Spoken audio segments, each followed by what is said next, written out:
Assalamu alaykum kanalımızın podpисчиklari. Bugün Sharq Bazarda Namangan ko'chada 20-domda birinchi etajda 2 kompni kvartira chiqqan.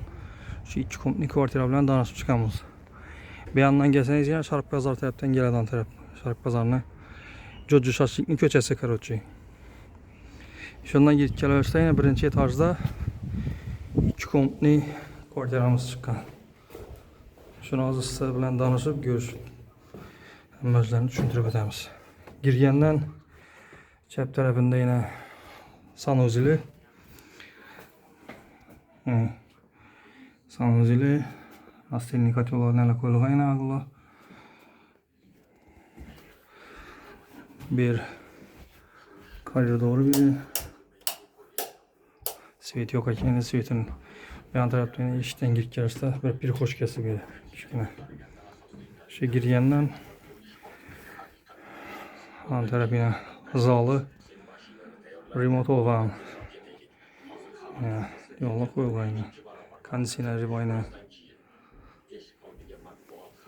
отоплениясы bayna отопление o'tirilgan belki mustahkam katalogdan koyulgan. Olan tarafı balkon hem kuxnyası birine kuxnyası. Kuxnya tarafı bir. Bu tarafından yine bir xonasi bor.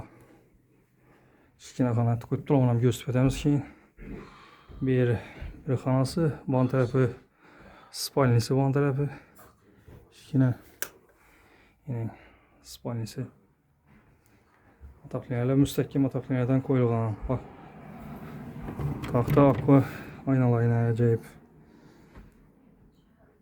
Bu tarafının İşten girişi şu spalnisi, kichkina spalnisi var. Endi oranni ko'rsatib o'tsak, bu yandan bir kichkina xona qo'yibdi, o'xshaydi. 3 xona, 2 xonani 3 xona kengaytirib qo'yibdilar bu yerni. Bu yerdan bir xona qo'yibdilar.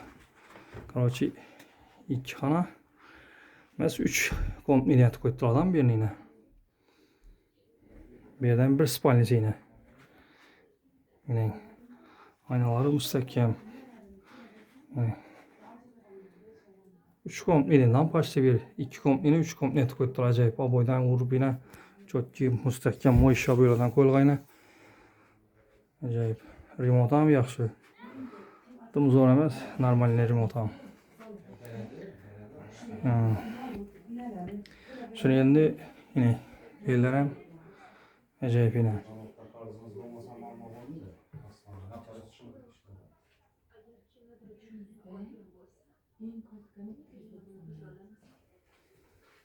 Allah'ım yine köşe tarafı bu tarafı yine. Eldirinden girip geliyoruz tarafları. Bağan baldı yana. Arkasından babağı. Birine indi pılına geledi olmasak pılına 300 milyon det tuttu. Gelişler de 300 milyon.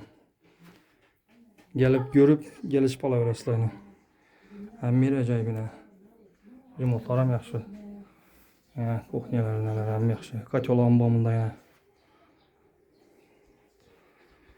Esat, hürmetli abonaçılar, yurttaşlar gelip görüp geliş palavraslarını.